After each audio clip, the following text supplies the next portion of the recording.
Across Europe, farmers face a growing threat from insect pests. Not only do these pests reduce crop yields, they can also block access to important export markets, as infested produce often can't be sold abroad.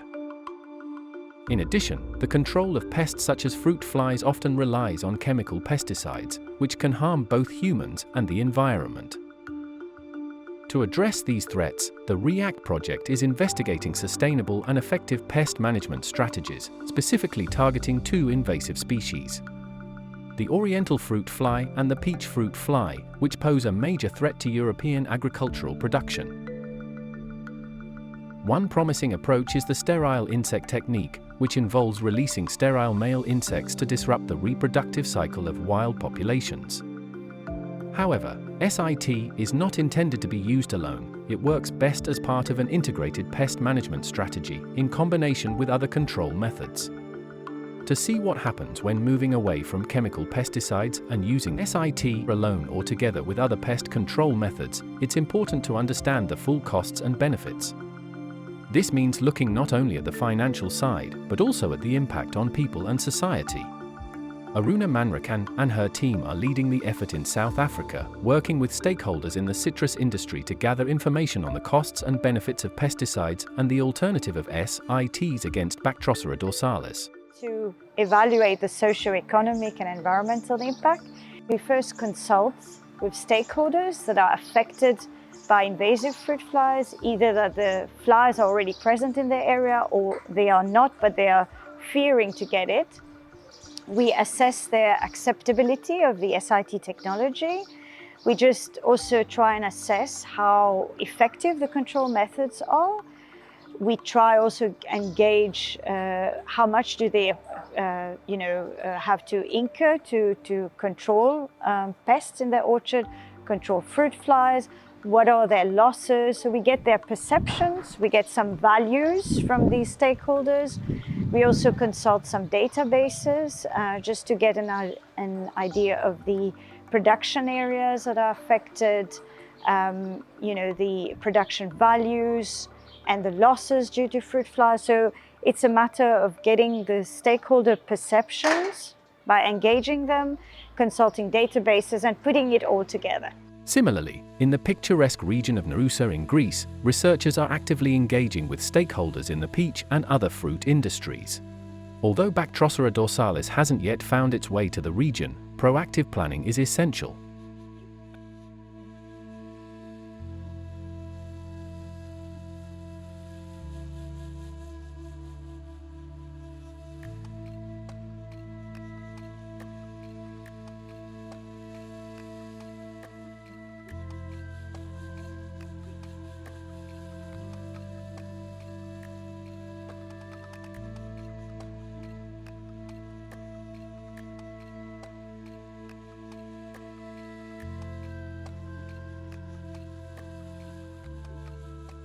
They need to understand why it's interesting for them from the economic point of view. You know, farmers are extremely stressed. They are, in some cases, extremely vulnerable to economic conditions, and their margins are already very, very small.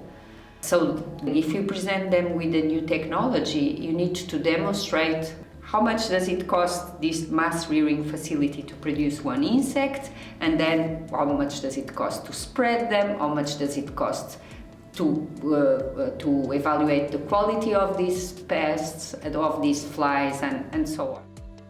A key aspect of the REACT socio-economic analysis is mutual learning between Europe and South Africa, where the Oriental fruit fly has already spread to some regions of the country, while other areas remain unaffected. By talking to farmers and experts there, we can learn what works, what it costs, and get ideas on how to do it better. Kandas Cloete is at the forefront of this analysis. So on the benefit side, we consider all the potential benefits which could be quantifiable and qualifiable. And on the cost side specifically, we're also looking at the opportunity cost, which is the cost of not doing something.